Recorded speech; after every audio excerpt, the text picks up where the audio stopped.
आज की इस वीडियो में जिसकी शुरुआत हम करेंगे भाई WWE ड्राफ्ट के साथ। तो भाई हमने सुना है कि भाई WWE यहाँ पर ड्राफ्ट कुछ देर में करवाना चाह रही है। तो भाई अब इसकी जो ऑफिशियल डेट है भाई वो यहाँ पर रिवील हो चुकी है। और भाई रेसलिंग ब्लॉग की तरफ से एक ट्वीट आता है जिसमें वो बता रहे हैं कि भाई 2 हफ्ते के बाद हमें जो ड्राफ्ट है वो स्टार्ट होता हुआ दिखाई देगा। मतलब जो बैकलैश से पिछला भाई जो स्मैकडाउन का एपिसोड होगा भाई वहाँ पर जो है वो ये शुरू होगा, जहाँ पर भाई अनडिस्प्यूटेड टैग टीम चैंपियनशिप का मैच भी होने वाला है। तो भाई वहाँ से इस ड्राफ्ट की स्टार्टिंग हमें देखने को मिलेगी। और उसके बाद भाई ये चीज़ जो है हमें मंडे नाइट रॉ पर भी देखने को मिलेगी। मतलब मंडे नाइट रॉ पर भाई इसकी नाइट 2 होगी। तो भाई ये ड्राफ्ट की जो है वो डेट है। उसके अलावा भाई एलए नाइट के बारे में बात करते हैं। तो भाई एलए नाइट ने स्मैकडाउन में अपना मैच तो हार दिया, लेकिन भाई उसके बाद उनसे पूछा जाता है तो भाई उन्होंने यहाँ पर कहा कि हाँ भाई जो रेफरी है भाई वो जब मैं वो चीज़ कर रहा था, चीटिंग कर रहा था, तो भाई उसने नहीं देखा। लेकिन भाई जब वही चीज़ एक्जेवियर वुड कर रहा था तो भाई वो उसने जीती है, मतलब देख लिया। तो भाई क्या ही ये जो है वो चीज़ है। और उन्होंने कहा कि भाई अगर लोग समझ रहे हैं कि भाई इससे मैं कोई डाउन हो गया हूँ, कि भाई मैं हार गया हूँ और भाई मेरी कोई मतलब मैं रेलेवेंट नहीं हूँ, तो उन्होंने कहा कि भाई मैं यहाँ पर सबसे बड़ा भाई मेगा स्टार हूँ इस टाइम डब्ल्यूडब्ल्यूई में, और भाई मैं आगे बहुत कुछ अचीव करने वाला हूँ। तो इस तरह से भाई जो एलए नाइट है उन्होंने अपनी हार को कवर किया है और इस टाइम भाई ऑडियंस उनको काफ़ी बैक कर रही है। तो भाई मुझे लगता है इनका जो फ्यूचर है भाई वो यहाँ पर भाई काफ़ी ज़्यादा अच्छा होने वाला है। कैरियन क्रॉस के बारे में बात करते हैं। तो भाई कैरियन क्रॉस ने फ्राइडे नाइट स्मैकडाउन में भाई जो उनका वो हुआ था भाई उन्होंने वही वीडियो क्लिप भाई फिर से वो टिकटॉक करते रहते हैं। तो भाई इसके बारे में जो डचमेंट है भाई उन्होंने काफ़ी फनी चीज़ कही। उन्होंने कहा कि भाई ये जो कैरियन क्रॉस है भाई ये क्या बंदा है भाई, जब भी ये आता है भाई बस ये टिकटॉक ही करता रहता है। और भाई ये जब आया भी था तो मुझे कोई इतनी खुशी नहीं हुई थी। उन्होंने कहा कि भाई मैंने तब भी यही कहा था कि भाई ये क्या बंदा है, इसके बाद कोई मोमेंटम नहीं है। और वो कहते हैं कि भाई ये टिकटॉक करता लगता है। तो लगता है मुझे ये कि भाई वो जो ऐप टिकटॉक है भाई उसके बारे में वो बात कर रहा है। उसके अलावा भाई उसकी किसी भी जो बात है भाई उसका कोई सेंस नहीं बनता। और उसके अलावा उन्होंने कहा कि पता नहीं भाई डब्ल्यूडब्ल्यूई उसके साथ क्या करना चाहती है। और भाई मैं यहाँ पर काफ़ी हद तक एग्री करूंगा उनकी बात से कि भाई कैरियन क्रॉस मुझे अगर मैं बात करूं अपनी तो भाई मुझे वो काफ़ी पसंद थे एनएक्सटी में। लेकिन भाई जब से वो मेन रोस्टर पर आए हैं भाई उन्होंने वाकई यहाँ पर कुछ भी ऐसा अचीव नहीं किया कि भाई जिसकी वजह से हम उनको भाई यहाँ पर पसंद करें। तो भाई हम होप करते हैं कि कैरियन क्रॉस के साथ भाई इन फ्यूचर चीज़ें अच्छी हों। मैकिंटायर की बात करते हैं। तो भाई मैकिंटायर के साथ जो सिचुएशन है भाई वो काफ़ी ज़्यादा यहाँ पर बेकार हुई है।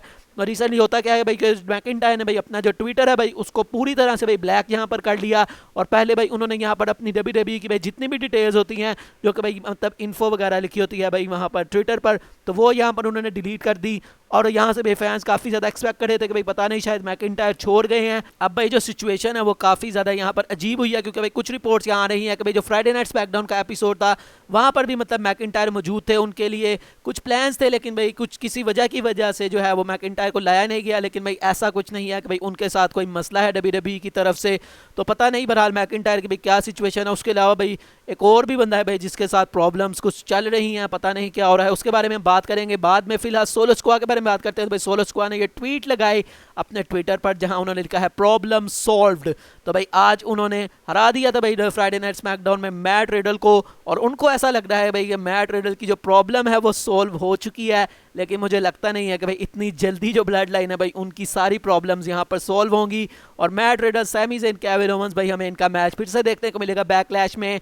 और भाई फाइनली जब तक भाई ब्लड लाइन तोड़ेंगे नहीं मुझे नहीं लगता कि भाई सैमी ज़ेन और केविन ओवेंस भाई यहाँ पर भाई हार मानने वाले हैं। तो भाई अभी प्रॉब्लम जो है वो सॉल्व नहीं हुई।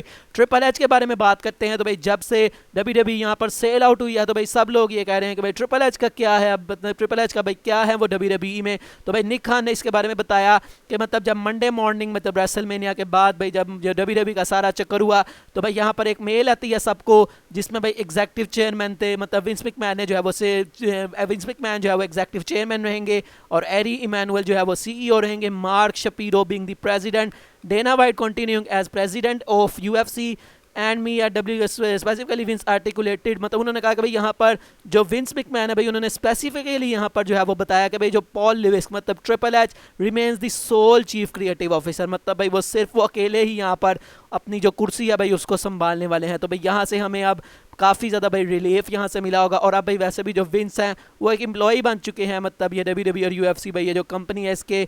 तो भाई इसलिए अब हमें जो है भाई काफ़ी यहाँ पर सुकून लेना चाहिए। शिंस्के नाकामुरा के बारे में बात करते हैं। तो भाई शिंस्के नाकामुरा ने कल फ्राइडे नाइट स्मैकडाउन में अपना रिटर्न किया, मैच भी जीत लिया मैट कैपमो से। अब भाई इसके बाद इनकी वीडियो आती है भाई जहाँ पर उनसे पूछा जाता है कि भाई अब आपके क्या गोल हैं कि भाई आप यहाँ पर आगे हो। तो उन्होंने कहा I need some meat, I need a great opponent, also I am the world title from day 1। तो मतलब यहाँ पर उन्होंने कहा कि भाई पहले दिन से ही मैं जो वर्ल्ड टाइटल है भाई उसके ऊपर एम कर रहा हूँ।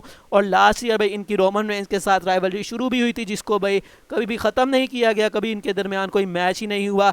तो मैं भी दोस्तों नाकामुराह में जल्द ही रोमन रेंज के आगे चैलेंज करते हुए दिखाई दे सकते हैं, और अपनी उस स्टोरी लाइन को वो वहीं से कंटिन्यू करते हुए भी दिखाई दे सकते हैं। ब्रॉक लेसनर के बारे में बात करते हैं तो भाई पिछले कुछ दिनों पहले मैंने आपको बताया था कि भाई ब्रॉक लेसनर समर स्लैम में पॉसिबली फेस कर सकते हैं गुंथर को। तो भाई इसके बारे में अब नई रिपोर्ट आ रही है, तो पीडब्ल्यू इनसाइडर की तरफ से बताया जा रहा है कि भाई डब्ल्यूडब्ल्यूई ने इस प्लान को अब बिल्कुल स्क्रैप कर दिया है, और भाई गुंथर और ब्रॉक लेसनर का मैच अब नहीं होने वाला समर स्लैम में, बल्कि इस मैच को डब्ल्यूडब्ल्यूई के प्लान्स हैं कि नेक्स्ट ईयर रेसलमेनिया में इसको करवाया जाए। तो भाई तब तक भाई यहाँ पर जो गुंथर है उनको काफी स्ट्रॉन्ग बुक किया जाएगा, और उसके बाद रेसलमेनिया 40 में हमें मैच देखने को मिलेगा गुंथर वर्सेस ब्रॉक लेसनर का।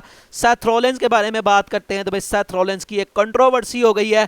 तो भाई अब वो क्या है, वही जो भाई हमने मंडे नाइट रॉ पर देखा था कि भाई वो शो में जो है वो आए थे और उसके बाद भाई कुछ वो किए बगैर चले गए थे। तो भाई उसके बाद मैंने आपको बताया था एक वीडियो में कि भाई वो चीज़ें कुछ भी नहीं थी, भाई सारा कुछ अकॉर्डिंग टू प्लान था, यही उनकी बुकिंग थी। लेकिन भाई कल से भाई काफ़ी ज़्यादा ये टॉपिक फिर से छिड़ गया है, क्योंकि फिर से भाई इसके बारे में रिपोर्ट आती है, और भाई काफ़ी ज़्यादा सोशल मीडिया पर इसके बारे में बात हो रही थी कि भाई जो सेथ रॉलिंस है वो काफ़ी ज़्यादा यहाँ पर नाराज़ हैं, और भाई उसकी वजह से वो उस शो से भी चले गए, और उसके बाद भाई हमें वो इस मंडे नाइट रॉ पर भी इसी वजह से देखने को नहीं मिले, क्योंकि भाई वो यहाँ डब्ल्यूडब्ल्यूई से गुस्सा है। लेकिन भाई अब जितने भी यहाँ पर जो ऑथेंटिक सोर्सेज है भाई उनकी सब की तरफ से भाई ट्वीट्स आ रही हैं कि भाई ये सारी जो भी भाई डब्ल्यूडब्ल्यूई यूनिवर्स में ये चीज़ें फैल रही हैं भाई ये बिल्कुल यहाँ पर फॉल्स हैं, और सेथ रॉलिंस के भाई कोई भी यहाँ पर मसला नहीं है डब्ल्यूडब्ल्यूई के साथ।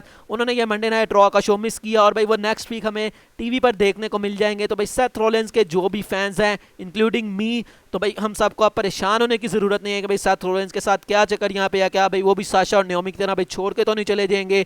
तो भाई ऐसा कुछ भी नहीं है, रॉलिंस हमें नेक्स्ट मंडे नाइट रॉ पर देखने को मिल जाएंगे। आज की फाइनल स्टोरी की तरफ बढ़ते हैं। तो रिसेंटली पॉल हेमन ने ये ट्वीट लगाई अपने ट्विटर पर, जहां पर वो लिखते हैं bloodline private jet service we will leave the red light on for you. तो मतलब यहाँ से भाई उन्होंने तो वैसे भाई प्राइवेट जेट की सिर्फ पिक्चर ही लगाई है, लेकिन इसके बाद से भाई जो फैंस हैं उन्होंने भाई इस पिक्चर को काफ़ी ज़्यादा इसके बारे में बात की है, क्योंकि भाई यहाँ पर अगर आप देखें तो भाई जो लाइटिंग है वो यहाँ पर रेड है, और भाई रेड लाइट से हमें क्या याद आता है, भाई हमें यहाँ पर याद आता है द फील्ड ब्रे वाइट। और भाई यहाँ से जो फैंस है वो काफ़ी ज़्यादा यहाँ पर स्पेकुलेट कर रहे हैं कि हो सकता है भाई जो हेमन है उन्होंने यहाँ पर भाई कुछ ही तरह से ब्रे वाइट का जो है वो टीज किया है कि भाई ब्रे वाइट अपना रिटर्न करने वाले हैं, और अगर भाई वो चीज़ यहाँ पर होने वाली है और ब्रे वाइट भाई वाकई अपना रिटर्न करने वाले हैं, तो भाई हेमन की इस ट्वीट से शायद भाई यहाँ पर Roman Reigns versus Bray Wyatt का कोई लेना देना हो सकता है कि डब्ल्यूडब्ल्यूई भाई इनके बारे में कोई प्लान जो है वो कर रही हो, इसीलिए भाई जो हमारे पॉल हेमन है भाई उन्होंने इस तरह की पिक्चर लगाई, वरना भाई वो कोई आम सी पिक्चर भी लगा सकते थे प्राइवेट जेट में। लेकिन भाई ये रेड लाइट लगाना